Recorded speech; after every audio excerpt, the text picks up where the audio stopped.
They were brave men and women who had never left their country. Came here on the Windrush. They left their towns and their villages to encounter treacherous conditions. They deserve a medal. I agree with you.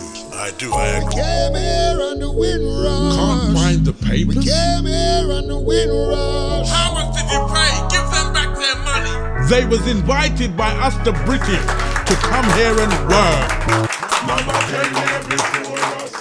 I want to talk to you tonight about ships. I want to start in the 20th century.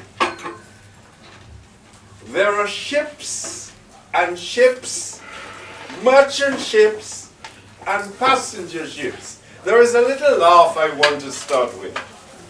When my wife booked her passage to come to Britain, she came on a banana boat. But for many people who know about banana boats, it only takes 5 passengers, first class. That's right. All the rest of the passengers are green bananas.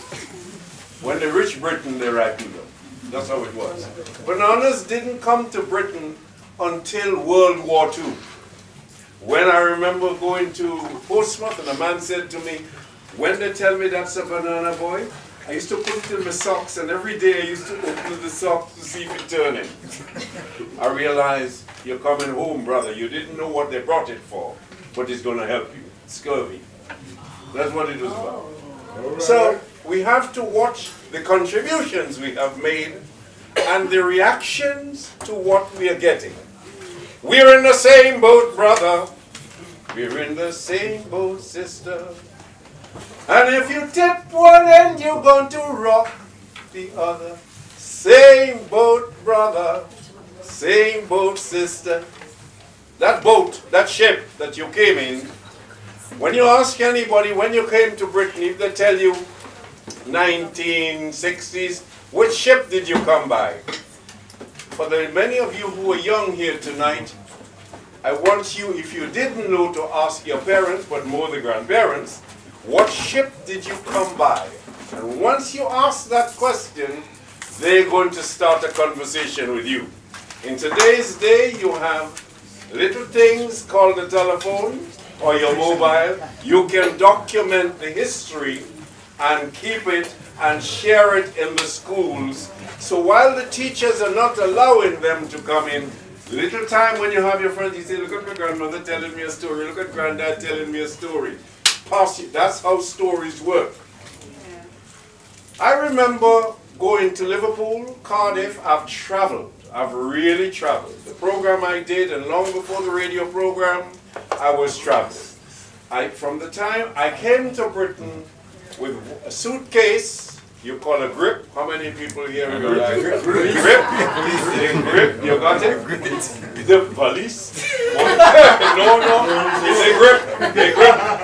No suitcase business. As soon as you say suitcase, you see people like that. Say, grip. You see all their arms jump up, which is so nice. And it was interesting how we had to come to Britain. You save little money. People gave you this, they gave you that. And how long the trip took. Some people, nobody came under a week. 2 weeks. 2 weeks and a half, 3 weeks. That's what it, could you imagine yourself now on an ocean liner or merchant ship traveling from the Caribbean to Britain? What a romance. What a romance. The trip was interesting. The federation that failed in the Caribbean began on the ships to come to Britain. And when we arrived here, the Jamaican in particular, who thought the entire Caribbean was Jamaica, got to know that the rest of the Caribbean come from the south. The African was told, when you reach Britain, don't deal with the Jamaicans. We were told in the south the same thing. Caribbean Focus 86, the largest project ever held in Britain to present the Caribbean, 55 areas in Britain. And I was given a train, 7-car train by British Rail that myself and one African guy ran into 18 cities in 21 days. Never done in British history. When the police was giving us trouble with the Notting Hill Carnival, I wrote this narrative. This tells you the background of Carnival. So I'm coming, it's cleaning job. 350 hour. At that time, a little before less than that, but that was my time, 350 hour. I started in Piccadilly Circus, 5:30 in the morning. 6 o'clock, you're late. Right? So when I'm going down on the train, I'm going down on the train with the trams and then because there are people riding overnight. Then I ride with them in the morning. Nobody in the train. And I'm doing 2 hours down there, and then I'm taking a bus from there, and I head into Elephant and Castle. And this was saying to you, the people who come before me, the people Alex speaking about, it's the same story they can tell it too. And even more graphic and more hard time because them time, you know, so that transport and you know all of them. But this was my little time coming here and knowing that I had to adapt to this thing. And if I had to be successful here when I come this late hour, I can't say, well, look, I'm going to have a pint. Or trying to bring that lifestyle I had before, where I live all them time. You know, a seaman and drinking in this port and having a good time and flashing and thing. I can't think with that again. I'll give up that. Yeah, man. And this story, if you get a chance, you should really read it because it just tells you, this was in 1968, what was happening. And this story is a Jamaican sentence reduced deportation order squash. And this is a really great story because it talks about a lady called Winston Gibson Lloyd. He's 20 years old, he's a Jamaican, he lives in Arcadian Gardens in Wood Green. And he was done for inflicted grievous bodily harm on Henry John Creek, who's a bus conductor. He went to jail, but at the end of the story, he said he's not paying the fine. They sent him to jail. But what's interesting, they were going to deport him.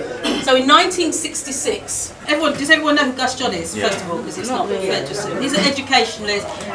You know, he is someone who has been in education for a long time at the highest level, actually recognising the unfair treatment for young black people. You know, he's an activist as well.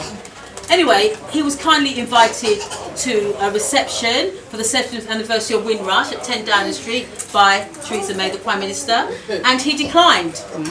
He declined, and he actually has written her an open letter saying why he declined to join them for this wonderful event, and it really focuses on the appalling treatment that the individuals have had to suffer or endure now, but he also talks about the constant treatment.